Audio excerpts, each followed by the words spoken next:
Assalamu alaikum wa rahmatullahi wa barakatuh. Now, this is the English language Edexcel uh, sort of revision class. And I wanted to focus specifically on the, obviously it's a non-fiction paper. And yeah, I wanted to see if there's any way we can kind of break down the questions. So I'm sharing a PowerPoint on this topic. So give me a second.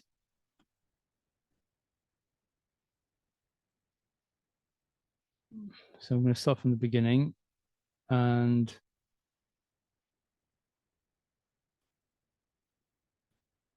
this is the paper 2. And my priority is section A for this video, okay? What you can see in terms of this video is that there are 8 questions, okay? So it is quite intensive. The length of the exam is 1 hour and 15 minutes, okay? So it seems like a long time, but actually bearing in mind the 8 questions, it can go quite quickly.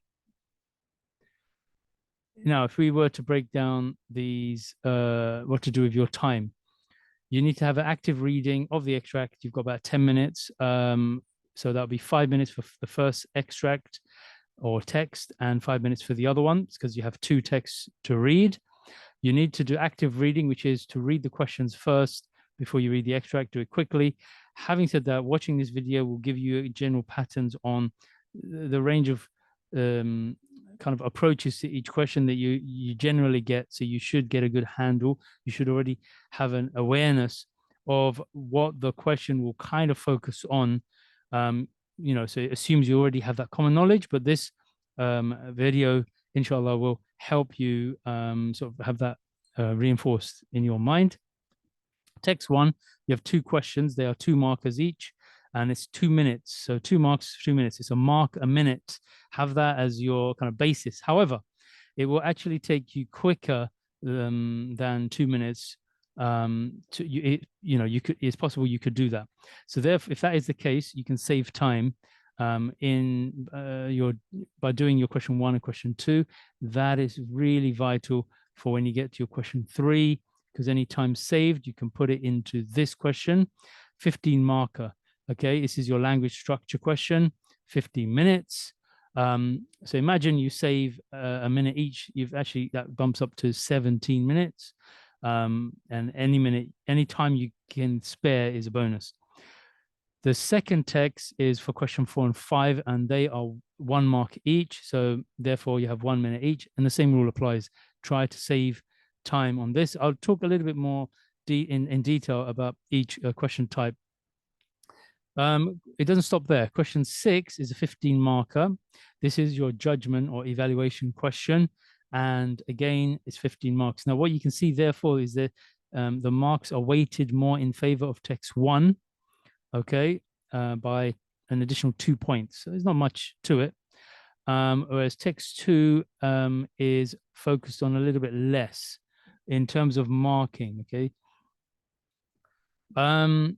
And we haven't finished because there's 8 questions. There are 2 more left. So this is where it becomes a kind of a comparison question, text 1 and 2.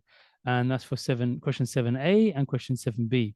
Now you'll see there's 6 marks for 7A. So you've got 6 minutes for that. And I'll talk a little bit about how you could approach this. And question 7B is 14 marks, which, it's a 1 mark different from question 3 and 6. But in my mind, I would suggest that you guys put it in the same bracket. So the big questions in this exam is question 3, question 6, and question 7B. You'll have 14 minutes. And if you add up all those minutes, you'll have a spare 9 minutes because obviously the total, if you add up the marks, works out to be 56 marks, and that would equate to 56 minutes. If you plus 9 minutes, that takes you to and you've also got the 10 minutes reading time, if you remember. Yeah, so that becomes 106, right? As in 1 hour and 6 minutes. And then you have the spare 9 minutes, which takes you into 1 hour 15. Okay, so that's how that works. What do you do with this spare 9 minutes? Now, if you want to just be just, so you know from the outset how you want to approach the exam, you could just divide it by 3 for the big questions. So in that sense, you have 3 additional minutes for question 3, 6, and 7b, giving you a total of 15, 16, 17, 18 minutes for question 3 and 6, and 17 minutes for question 7b, plus any minutes you save, okay, from the other questions, could be utilized for those respective questions 3, 6, and 7b. Okay, I hope that makes sense. Now, alternatively, what you could do with those spare 9 minutes is, if you know you're stronger with your question 6, you could put a lot of it into question 3 and maybe 7b. If you know your strength is in the question 3 response, maybe you take some of that 9 minutes and put it into your question 6 and 7b. So I didn't want to allocate what to do with that 9 minutes, but I have suggested those 2 alternatives, right? Now I've colored question 1 and 2 in a kind of yellow color, question 3 in a yellowy orange, question 4 and 5 in a light pink, and question 6 in a kind of reddish crimson or something. 7A light green, 7B dark green, because I'm going to come to those sections now. So let's focus on question 1 and 2. For question 1 and for question 2, basically you need to give 2 relevant and or good quotations in answer to the question. Alternatively, you may paraphrase.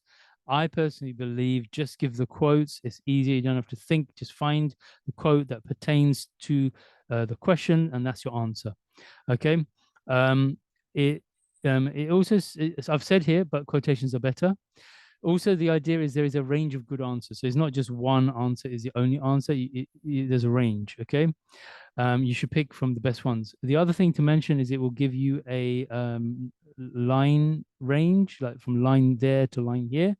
So this is a warning for this question, because you might read the question and then find the answer, and you're so hasty to give the answer, you put it in. But actually, that answer was outside of the line range and it will not be accepted. You have to get the answer from the line range, from line 1 to 5, from line 6 to 8, whatever the range, make sure you're getting the quotation from that range. Okay, very important. This is a common hazard with this, because it shows you that you're not able to read. You didn't read the line. Okay, that's a slip up. So you may think, oh, I've answered it because it's a relevant quote, it's a good quote, and I may even paraphrase. And there's a range of good answers, and that's one of them, I think. No, you're wrong, because it's outside of the line range. So that's a warning for question 1 and 2.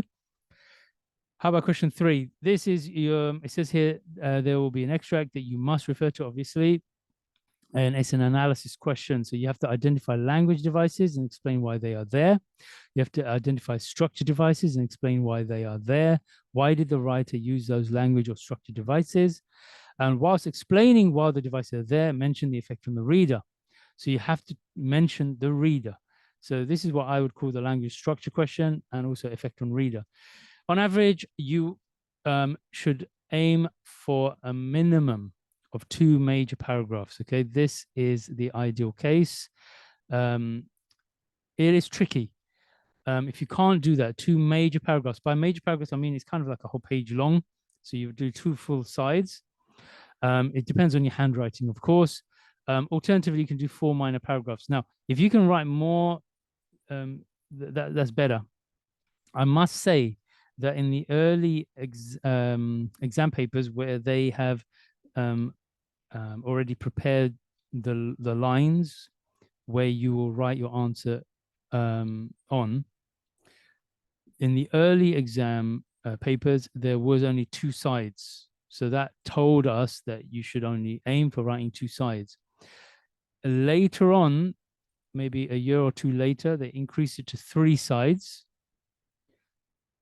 And then even later still, so this is around COVID and thereafter, you have, I think, 4 sides. So the last one I've seen, they've done 4 sides. Now, that does not mean that you should write 4 sides. The reason why they've done the extra paper is sometimes people write and they make a mistake and they need more room. And I believe it's to try to decrease having extra paper as like attachments. So they're trying to put the maximum amount of space needed. Also, some people have big handwriting.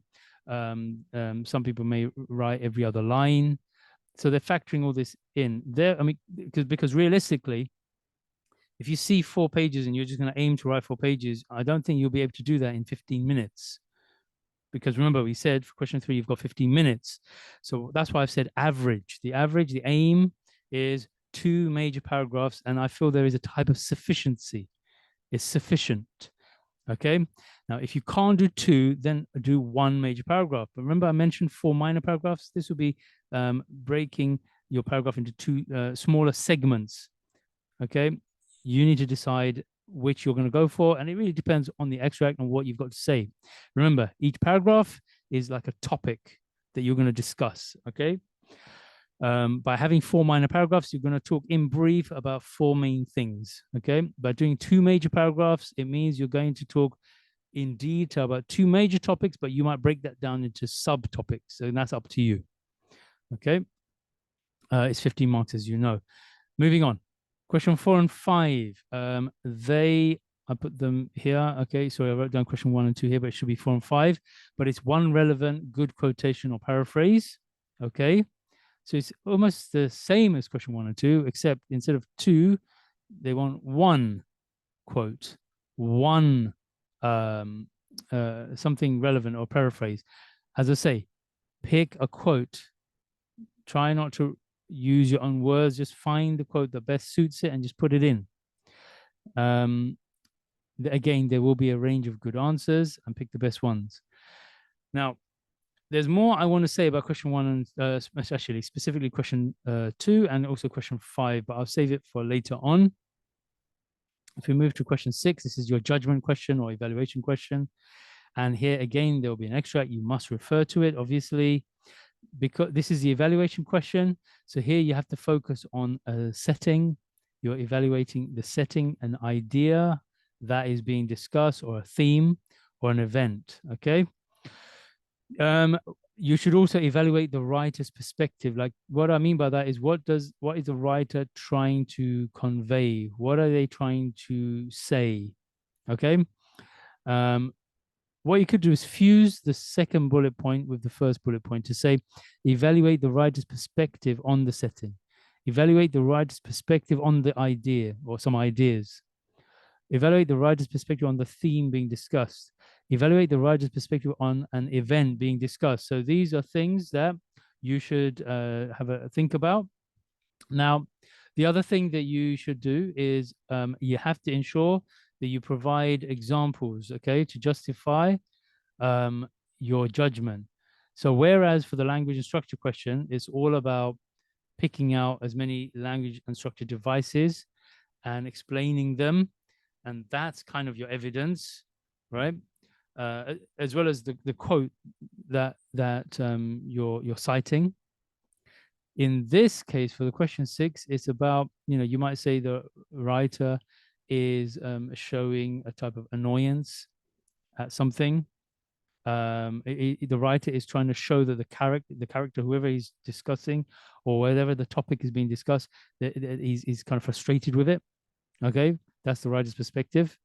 What's your example? So show the example of his annoyance. So the more examples, the better. But obviously, you don't want to go into overkill. Is 1 example sufficient? No, you need more than 1 example. But you need to back up, reinforce those examples that you think emphasize a central and important point. There's no point backing up 2 or 3 times with quotes an example that isn't really your main point. Okay, so you have to be smart with what you're trying to back up. The paragraphing is exactly what I said in for question 3. Okay, so we're aiming for 2 major paragraphs, but they've got space for a lot more. Okay, or 4 minor paragraphs, and again 15 marks. Now, for question 7a, this is all about similarities. They only want to see what is similar between the first text and the second text. No differences. Okay, repeat, no differences. You must compare against the two texts, only similarities. List 6. So the way you would do it is each similarity is a point. So in a way, you want to have 6 kind of main points about your similarities. And in terms of your evidence, don't use long phrases to say this can be seen in, avoid this. Just immediately after your point, you want to just give the evidence from text 1. Maybe you can even write T1, put the quote, direct quote immediately, and an example from text 2 or T2. Okay, so there needs to be two, like one example from text 1 and another from text 2. So 2 examples in total per similarity. So in a way, the 6 bullet point similarities should have attached 2 examples.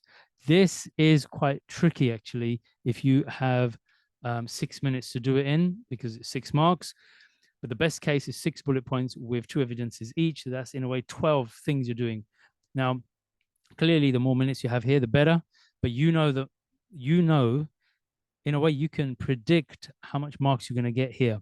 On average, people do 3 bullet points with 2 examples each, and then they're guaranteed 3 marks. Okay. There is another way of doing it where you do a whole chunk, big paragraph. They give you, I think, a whole side to write on this one. There's a danger here of whether it sounds convincing in terms of whether you have been thorough in your list of, or your account of the similarities.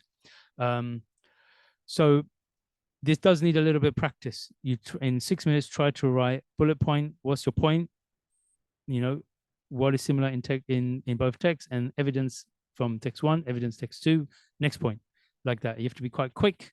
So it would help to take additional time, but don't take too much time because it's only 6 marks.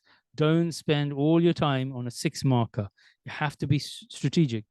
Most of your time should be on question 3, 6, and now we move to 7b.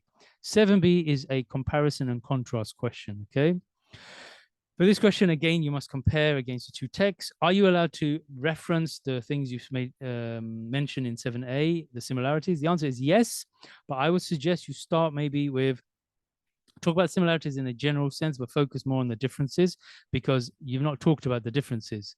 So 7b is your opportunity to focus on the differences. Should you mention the similarities? Yes, you should mention 1 or 2 similarities, definitely. So as I say, it's a comparison question. You should identify a minimum of 1 language device and explain why it's there. Or you could identify 1 structured device and explain why it is there. Notice I underlined minimum because I believe you should do more if you're trying to get the higher grades. You know, 1 device is not sufficient. However, if you don't have any devices, your mark will go right down because you're not answering, you're not understanding the question type. Okay. So this is the similarity of this question to question 3, because question 3 is all about language and structure and effect on reader. And question 7b borrows from that question and to this extent. Okay. So the second part is when evaluating the writer's perspective, focus on setting idea, theme, or event. Actually, that's not quite true, but you're going to see I'm going to delete some of those. I'll come back to that in a minute. This is borrowing from the question 6. Question 6, you're supposed to be talking about sight. Okay. And then obviously you have to provide examples to justify your comparison. So that's your evidence. The fact is, again, we're going to have the 2 major paragraphs. I'm not going to talk any length anymore about this or 4 more minor paragraphs. And it's actually 14 marks. So apologies, that should be 14 marks. Now, going back to the, when it says evaluating the writer's perspective, okay, it's not actually for question 7b about setting idea or event. It's about theme. Okay, it's about theme. So that's a similarity with question 6. So the similarity with question 3 is you have to mention language or structure. Okay, although in question 3 you have to mention language and structure. 7B, you could pick what you want to focus on, but some kind of device. And the similarity with question 6 is you need to mention theme. Okay. At least you don't need to worry about setting idea or event when you are comparing. Focus on the theme. Okay. Now I'm going to give you a little tip about that when we come to focus on 7B in a minute. So what about examples of questions? If you look at question 1, let's have a quick read of the type of questions. In lines 41 to 49, identify 2 requirements needed by people to be recruited by the MI6. Okay. So look at the underline. It says, sorry, the bold, the word 2 requirements. Therefore, just 2 quotes, you see? And it tells you which lines. Look at June 2017. From lines 1 to 5, identify 2 reasons why Natasha sleeps in her socks. November 2017. From lines 1 to 5, identify 2 sites the writer is able to see. See how simple that is? 2 sites from line to 5. It's telling you where to look. Just give the 2 sites. Quote, just give the quote, this and that. June 2018, from lines 5 to 8, identify 2 places where Milton made public appearances.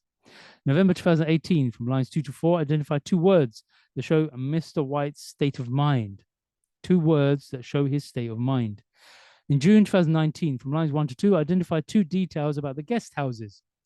Lines 1 to 2, come on, 2 lines. Pick 2 details. It's very straightforward. Don't take too long. November 2019, from lines 4 to 7, identify 2 details of the sign. There was COVID in June 2020. November 2020, from lines 6 to 11, identify 2 reasons why Mary Decker falls. November 2021, from lines 1 to 4, identify 2 feelings the writer has about poverty. And finally, last year's paper, June 2022, from lines 1 to 3, identify 2 things that happen as Swan tows his sledge. 2 things that happen. That was question 1. What about question 2? Now, there's a little warning here. It's not really a warning. It's just an interesting point of fact. This question types changed. It used to be all about language and structure, but you'll see it changes. The good news is it's just like question 1. So there's no complication anymore. But look at how it changes. So sample paper, it says from lines 10 to 18, give 2 types of people MI6 want to recruit. That's actually how it's more like now. Just give 2 types. So just again, 2 quotes. But notice in June 2017, it changes. Give 1 example from line 1 to 9 of how the writer uses language to show the lack of space. And then it will give you it wants to give you 1 quote where you have to give an example from the text. So that's just your quote. But also the second part, to get the other point, you have to say how the writer uses language. And what they mean is, can you pick a device, right? If you can't pick a device, then you're going to have to use paraphrase to explain the use of the language, okay? Often people would lose that mark there, okay? That's a little bit trickier, okay? But they made it easier. So let's look at November 2017. It's the same. Give 1 example from lines 6 to 10 of how the writer uses language to show the sensation of feeling weight. Number 1, example from the text. And 2, how the writer uses language. June 2018. Give 1 example from lines 9 to 12 of how the writer uses language to show the style of Milton's records. Example, how does the writer use language? November 2018.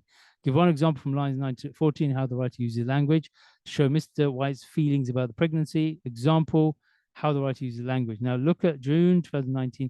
It switches back to sample paper. From lines 5 to 10, give 2 ways the writer describes people who run guest houses. And guess what? It's come back to this style, okay? Look at November 2019. From lines 16 to 19, give 2 ways the women react to the sign. Nothing in June 2020. November 2020. From lines 17 to 21, give 2 ways the writer describes the impact of the fall on Mary and Zola. Do you see? This is actually better. If it's like this, we're okay. And it should be like this. November 2021, from lines 8 to 16, give 2 things the person in the extract is unable to do because of his situation. And finally, last year's paper, from lines 7 to 11, give 2 feelings the writer has following the accident. Again, pick the quote. That's it. Now, what about the language structure question? Look carefully. Tell me any pattern. Let's start with the sample paper. Analyze how the writer uses language and structure to interest, engage the reader. And it's literally the same question all the way through accepting obviously the COVID. June 2022, analyze how the writer uses language and structure to interest and engage the reader. You already know the question for question 3. Now, warning, you will feel that you have to explain how whatever you're reading is going to interest and engage the reader. You may not feel interested or engaged. It's talking about the generic reader, not you specifically. So you have to move out of your own thinking and think, how could other people, how could it impact them? Now, you're not supposed to explain why they've written this in order for them to turn the page. So that's a cliche response, and you're going to get a low mark. The really is trying to get you to think about the effect on the reader. So what is a writer using these devices trying to, how they're trying to impact the reader? They're trying to make them feel something or think something. That's the clue. That's your way in. So whenever you talk about the devices, whenever you're answering the question and you're now trying to link it to the reader, don't say it's to try and keep them hooked and read on. No, say how these devices make the reader think, how they're trying to influence the way they think. And tell me, what are they thinking? Or how are they trying to make them feel? Are they making them feel upset, annoyed, frustrated, sympathy, etc.? So that's your way in for this question 3. Now look at the variation. See, the question is more like this now. Analyze how the writer uses language structure to interest and engage the reader. Support your views with detailed reference to the text. But it was for a time like this. Analyze how the writer uses language and structure to interest and engage the reader. In your answer, you should write about language features and techniques, structural techniques, and the effect on the reader. Okay. So yeah, either way, what is important is, you see those bullet points, you have to talk about the language features and techniques, structure techniques, and the effect on the reader. If you see it like this, the second way, they're helping you. Okay, they are reminding you of what you're supposed to be doing. However, if you see it like the first variation, it does not mean that now you don't need to talk about language or structured devices or the effect on reader. No, it's actually the same question. And this is a danger, which is why I think Edexcel decided to put in the bullet points, because they started noticing how many people were just answering the question without referencing the features or the effect on the reader, because they didn't get prompted. So this message to you right now is the prompt. Okay, how about question 4? How many messages does Leo Marx have to decode? That was the sample paper. June 2017. From lines 20 to 27, see now it mentions line numbers. Identify one piece of advice the writer offers to people planning to move into a smaller home. November 2017, from lines 22 to 27, identify how being back on Earth is a positive experience. So when it says identify how, identify one thing, okay? June 2018, from lines 1 to 5, identify one thing we are told about Bessie's voice. And notice the word one is in bold because it's only 1 mark. Don't write a long explanation, just give the quote. November 2018, from lines 1 to 6, identify one way pregnancy can affect a relationship. June 2019, from lines 7 to 11, identify one complaint about the hotel rooms. November 2019, from lines 10 to 15, identify one thing Jewish people are not allowed to do. No question, June 2020. November 2020, from lines 5 to 10, identify one feeling Sir Roger Bannister has after the race. November 2021, from lines 7 to 10, identify one feature of the places where the writer lived. And finally, June 2022, from lines 1 to 5, identify one detail about the ladders. What about question 5? Now, similar to what I said about question 2, it was about language and structure, and then they kind of got rid of it. So you'll see that there's a lot of variation in the way the question is asked, and the clue is focused more on the more recent, the way they word the more recent papers. Sample paper, in lines 26 to 28, identify the phrase which shows how long it took to break the code. June 2017, in this example from lines 11 to 12, how does a writer use language to show how much junk there was in the house? See, how does the writer use language? November 2017, in this example, from lines 5 to 6. How does the writer use language to show the experience of descending to Earth? 2018. In this example, from lines 9 to 10, how does the writer use language to show Bessie's appearance? November 2018. In this example, from lines 27 to 29, how does the writer use language to show the effect a new baby can have on parents, but it changes in 2019? From lines 16 to 17, identify one positive comment given about the hotel. See, that's easier. And I think, alhamdulillah, it's more like this. You can see, November 2019, from lines 26 to 28, identify one thing the writer has heard about Westerbrook. Nothing on June 2020. November 2020, from lines 22 to 24, identify one thing an athlete needs.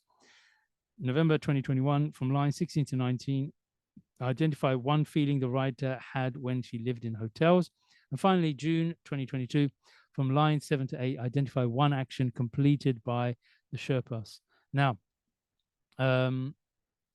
question 6, this is the big one. Okay, another big one for text 2. Sample paper. Leo Marx attempts to engage the reader through the description of his relationship with the girls, quote unquote. Evaluate how successfully this is achieved. Okay.